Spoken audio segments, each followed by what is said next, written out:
ಕವನ ಸಮರ್ಪಣೆ ನಾನೇ ಬರೆದಿದ್ದು.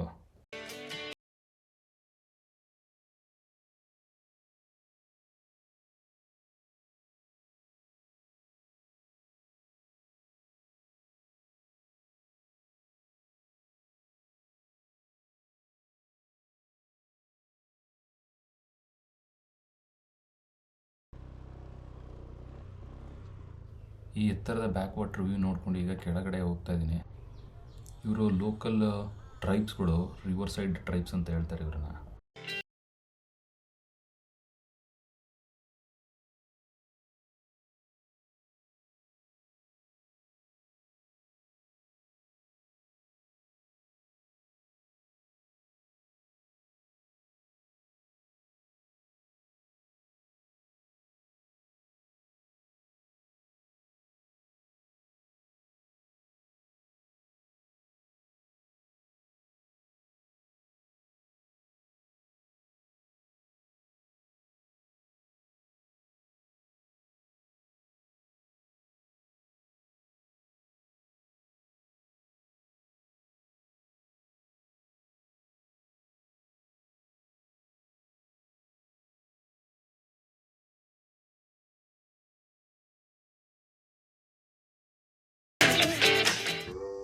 ಬೈಕ್ ಪಾರ್ಕಿಂಗ್ಗೆ 10,000 ಕೀಪ್ ಕೊಟ್ಟೆ. ಅದು ಆಲ್ಮೋಸ್ಟ್ 50 ರುಪೀಸ್ ಇಂಡಿಯನ್ ರುಪೀಸಲ್ಲಾಗುತ್ತೆ.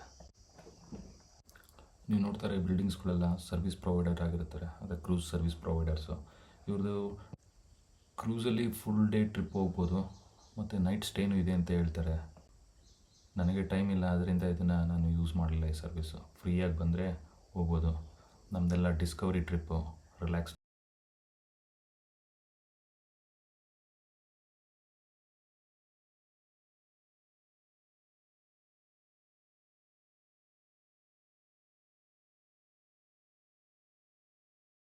ಎಷ್ಟು ಚೆನ್ನಾಗಿ ಟೂರಿಸ್ಟ್ ಡೆಸ್ಟಿನೇಷನ್ ಮಾಡಿ ಎಷ್ಟು ಜನ ಟೂರಿಸ್ಟರು ಲೋಕಲ್ ಆಗಲಿ ಫಾರಿನರ್ಸರಾಗಲಿ ಇಲ್ಲಿ ಬರ್ತಾರೆ. ಇದೇ ರೀತಿ ನಮ್ಮ ಕಾವೇರಿ ಬ್ಯಾಕ್ ವಾಟರ್ KRS ಡ್ಯಾಮ್ದು ಮಾಡ್ಬೋದಲ್ಲ. ಇನ್ನೊಂದು ಅಬ್ಸರ್ವೇಷನ್ ಇಲ್ಲಿ ಏನು ನೋಡಿದೆ ಅಂತ ಅಂದರೆ, ಇಲ್ಲೂ ಪ್ಲಾಸ್ಟಿಕ್ಗಳನ್ನ ಎಸೆಯೋದಿಲ್ಲ ನೋಡಿ. ಈ ಡ್ಯಾಮ್ ಮಧ್ಯದಲ್ಲಿ ಸಣ್ಣ ಸಣ್ಣ ದ್ವೀಪಗಳೆಲ್ಲ ಕ್ರಿಯೇಟ್ ಆಗಿದ್ದಾವೆ. ಇದು ನನ್ನ ಪ್ರಕಾರ ಈ ಡ್ಯಾಮು ಯಾವಾಗ ಕಂಪ್ಲೀಟ್ ಮಾಡಿದ್ರು ಅಂದರೆ 1960 ಸ್ಟಾರ್ಟ್ ಮಾಡಿದ್ದು ಅನಿಸುತ್ತೆ.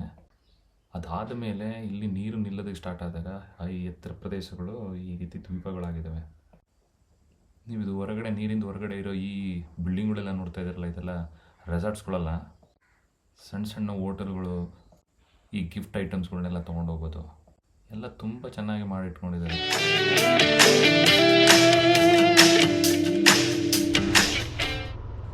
ಬ್ಯಾಕ್ ವಾಟರ್ ಇದು ನೋಡಿಕೊಂಡು ಈಗ ನೆಕ್ಸ್ಟು ಡೆಸ್ಟಿನೇಷನ್ ಹೋಗ್ತಾ ಇದ್ವಿ.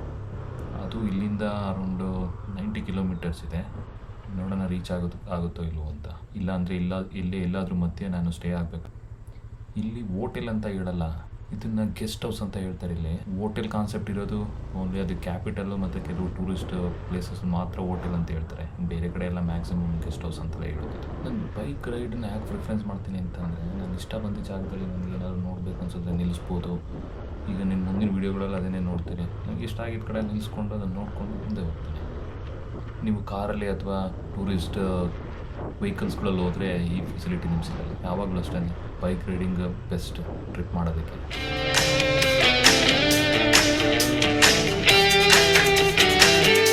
ನೋಡಿ, ಇದೇ ರೀಸನ್ ಆಗಿ ಹೇಳಿದ್ದು ನಾನು. ಬೈಕ್ ಇರೋದ್ರಿಂದ ಇಲ್ಲಿ ಬಂದು ನಿಲ್ಲಿಸ್ಕೊಂಡು ಪ್ಲೇಸಸ್ಸನ್ನು ನೋಡ್ಬೋದು.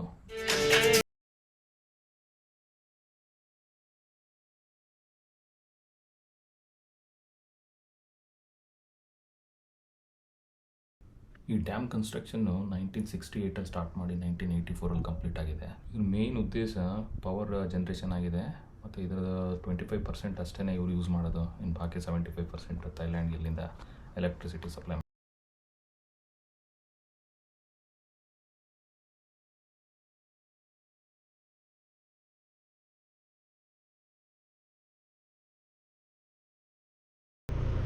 ಇಲ್ಲಿ ಬಡತನನೇ ಕಾಣಿಸ್ತಾ ಇಲ್ಲಪ್ಪ.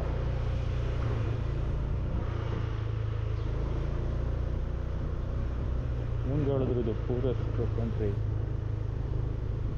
ಮನೆ ಒಂದೊಂದು ಕಾರ್ ಇದ್ದಾವೆ, ಒಂದು ಮಿನಿಮಮ್.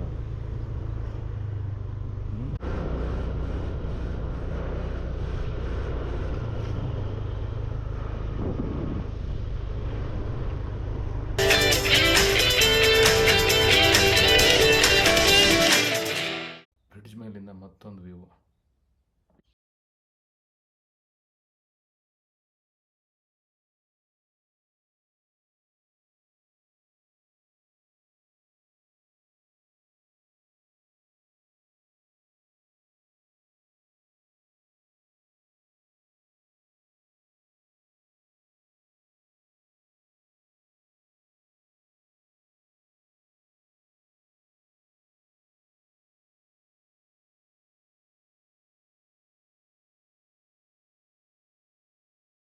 ಎಷ್ಟು ಚಿಕ್ಕ ರಸ್ತೆ ನೋಡಿ, ಒಂದು ಕಾರ್ ಅಷ್ಟೇ ಹೋಗೋಕ್ಕಾಗೋದು.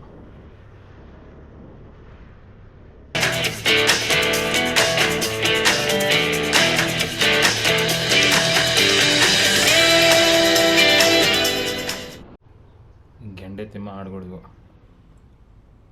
ಓಯ್ ಬಾಯ್ಲೆ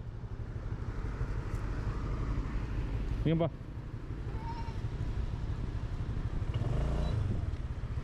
ಓಯ್ ಕರಿಯ ಬರಲೇ ಇಲ್ಲಿ ಬಾರ.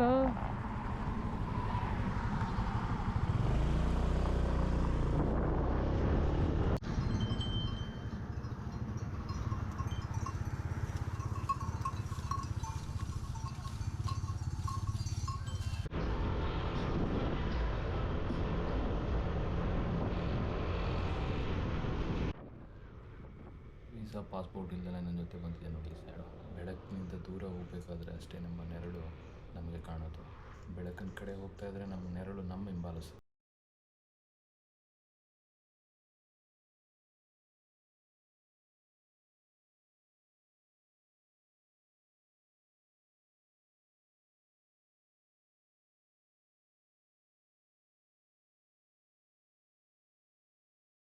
No close no. Oh, Big. this close. No, no, no. Oh, this. Okay. Oh, thank you. Bye bye. Hey, hey, hey. Bye bye. Bye bye.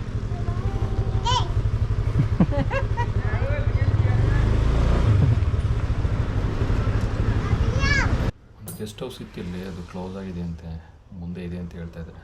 ಎಲ್ಲ ಇಂಗ್ಲೀಷ್ ಗೊತ್ತಿರಲ್ಲ, ಒಂದು ಪದನೂ ಅರ್ಥ ಆಗಲ್ಲ ಅವ್ರಿಗೆ. ವಾಟರ್ ಅಂದ್ರೂ ಅರ್ಥ ಆಗೋದಿಲ್ಲ ಅವ್ರಿಗೆ. ಅಷ್ಟು ಹಿಂಗೆ ರೋಡಲ್ಲೆಲ್ಲ ಹಿಂಗೆ ನೀರು ಹಾಕಿರೋದು ರೀಸನ್ ಏನಂದರೆ ಧೂಳು ಮನೆಗೆ ಬರುತ್ತೆ ಅಂತ.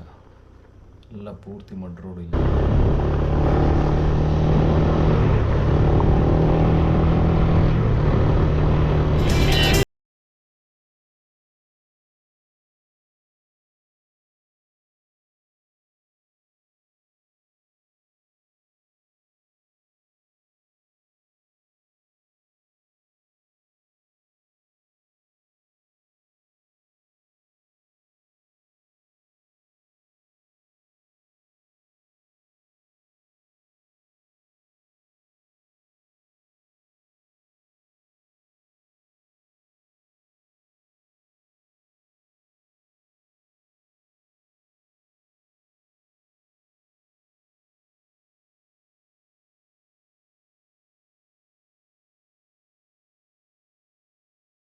ಈವ್ನಿಂಗ್ ಪಾರ್ಟಿ ಮಾಡ್ತಾಯಿದ್ರು ಬಿಯರ್ ಹೊಡ್ಕೊಂಡು. ಸೊ ಅವ್ರು ಕೇಳಿದೆ ಇಲ್ಲಿ ಗೆಸ್ಟ್ ಹೌಸ್ ಇದೆ ನಿಯರ್ ಅಂತ. ಅಡ್ರೆಸ್ ಹೇಳಿದ್ರು. ಎಂಟ್ರೆನ್ಸಿಂದ ಒಳಗಡೆ 2 ಕಿಲೋಮೀಟ್ರ್ ಒಳಗಡೆ ಹೋಗಬೇಕು.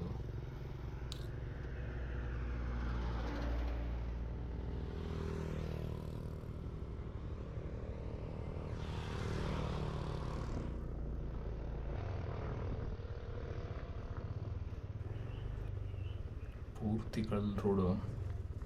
ಎಲ್ಲರೂ ಕೇಳ್ಕೊಂಡು ಹೋಗ್ಬೇಕು ಒಳಗಡೆ ಎಲ್ಲಿದೆ ಅಂತ. ಎಕ್ಸಾಕ್ಟ್ ಲೊಕೇಶನ್ ಗೊತ್ತಿಲ್ಲ. ಮೇಲೆ ಇರೋದು ಬ್ರಿಡ್ಜು, ಅದು train track. Vietnam is the capital. Laos ಅಂತ ಚೈನೀಸ್ ಬಾರ್ಡ್ರಿಗೂ ಹೋಗುತ್ತೆ. ಯೂಸ್ ಮಾಡೋದು ಏನಕ್ಕೆ ಅಂತಂದರೆ ಅವರ ಗೂಡ್ಸ್ನ ಇಲ್ಲಿ ಎಕ್ಸ್ಪೋರ್ಟ್ ಮಾಡೋದಕ್ಕೆ. ಲಾವೋಸ್ ಕಂಪ್ಲೀಟ್ಲಿ ಡಿಪೆಂಡ್ ಚೈನಾ ಮೇಲೆ.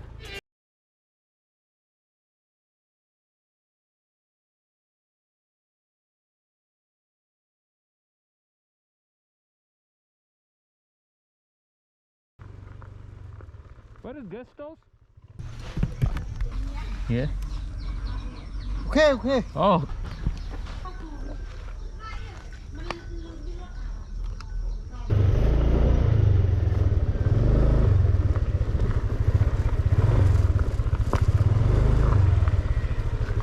Where is guest house?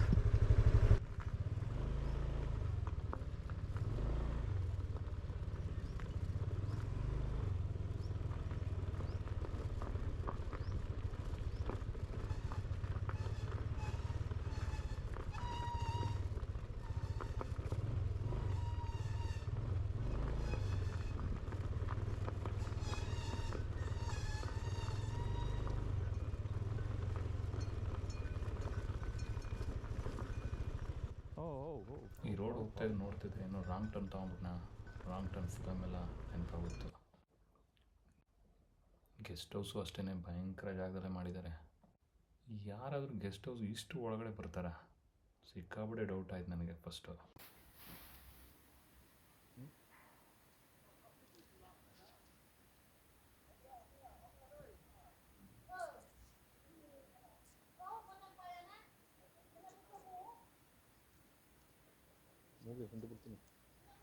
ನೋಡಿಲ್ಲಿ ಮುಟ್ಟಂಗಿಲ್ವಲ್ಲ ನಿಮ್ಮನ್ನ. ಕುದುರೆ ಹೆಂಗೆ ಎದುರುತ್ರಿ?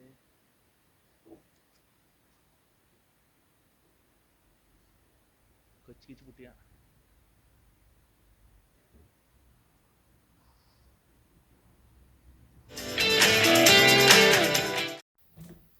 ಈ guest house owner retired military officer. ಅವನಿಗೆ ಒಂದು 10 ಎಕರೆ ಜಮೀನು ಕೊಟ್ಟಿದ್ದಾರೆ ಇಲ್ಲಿ. ಅವ್ನಿಗೆ ಏನೇನು ಬೇಕೆಲ್ಲ ಇಲ್ಲೇ ಬೆಳ್ಕೊತಾನೆ. ತರಕಾರಿಯಿಂದ ಹಿಡಿದು ಕೋಳಿ, ಬಾತುಕೋಳಿ, ಫಿಶ್ಶು ಎಲ್ಲ ಬೆಳ್ಕೊತಾನೆ. ಅದ್ರ ಜೊತೆಗೆ 2 ಕೆರೆಗಳಿದ್ದಾವೆ ಇಲ್ಲಿ. ಆ ಕೆರೆ ನೀರು ಭತ್ತ ಬೆಳೆಯೋದಕ್ಕೆ ಮತ್ತು ತರಕಾರಿಗಳು ಬೆಳೆಯೋದಕ್ಕೆ ಯೂಸ್ ಮಾಡ್ತಾನೆ.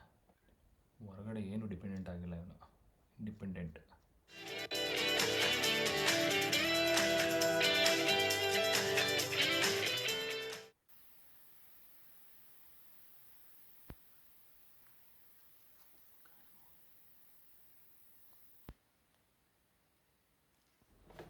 ಕುಂಬಳಕಾಯಿ, ಹಳಸಿನಣ್ಣು, ತುಂಬ ಫೇಮಸ್ ಹಳಸಿನಣ್ಣು.